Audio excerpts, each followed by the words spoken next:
Hi everyone, আমি প্রিয়া। আমি আজকে আপনাদের সাথে ছাতুর কচুরি রেসিপিটা শেয়ার করব। তার জন্য ফার্স্টেই নিয়ে নিয়েছি ময়দাটার মধ্যে ময়ান দিতে হবে, তার জন্য দিয়ে দিয়েছি একটু নুন আর সাদা তেল। এবার এই উপকরণটাকে ভালোভাবে ময়দাতে মিশিয়ে নিতে হবে। তারপর এই ময়দাটা একটু একটু করে জল দিয়ে একটা নরমভাবে মাখতে হবে।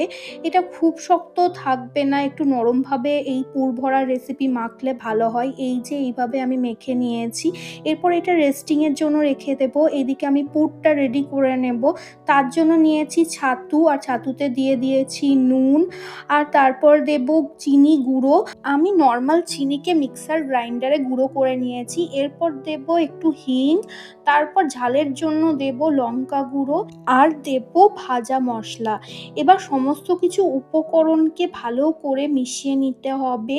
এবার এই পুরটাতে সামান্য জল মিশিয়ে নিতে হবে, তবে বেশি জল মেশানো চলবে না। খেয়াল রাখতে হবে অল্প অল্প করে একটু সামান্য জল মেশাতে হবে, যেন এই পুরটা হাতে করে মুঠো করলে এইভাবে মুঠো করা যায়, এতটাই পরিমাণে জল মেশাতে হবে। এরপর আমি ডোটার থেকে লেচি কেটে নিয়েছি, এই দেখো। এবার হাতের সাহায্যে লেচিগুলোকে এইভাবে গোল গোল করে নিতে হবে। তারপর পুরটাকে একটু একটু করে এইভাবে যতটা সম্ভব ভরে নিতে হবে। তারপর এটা মুড়িয়ে দিতে হবে। যেভাবে আমি ভিডিওতে দেখালাম সেভাবেই আমি সবকটা রেডি করে নিয়েছি।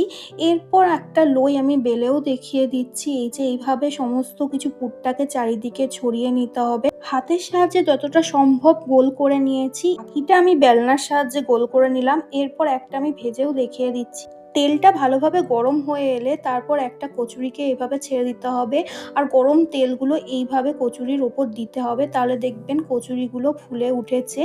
এইভাবে আমি প্রত্যেকটা কচুরি ভেজেছি। প্রত্যেকটা কচুরি এইভাবে আমি ভাজার ফলে কিন্তু প্রত্যেকটা কচুরি ফুলেছিল। আরেকটা আমি ভেজে দেখিয়ে দিচ্ছি। এই যে আমি এইভাবে দুটো কচুরি অলরেডি ভেজে ফেলেছি। এই যে তেলের মধ্যে দিয়ে দিলাম একটা কচুরিকে, আবার এই দেখুন এইভাবে আমি তেলটা ওপরে দিচ্ছিলাম কচুরির, এইভাবে ফুলে উঠবে আস্তে আস্তে। এই কচুরিগুলো কিন্তু অনেকক্ষণ ধরে ফুলে থাকে। এই যে সবকটা আমি ভেজে নিয়েছি। এটার সাথে আমি আলুর দম করেছিলাম। এইভাবে কচুরি বানিয়ে দেখবেন। আজকের ভিডিওটা এ পর্যন্তই, দেখা হবে আবার নেক্সট ভিডিওতে। টাটা।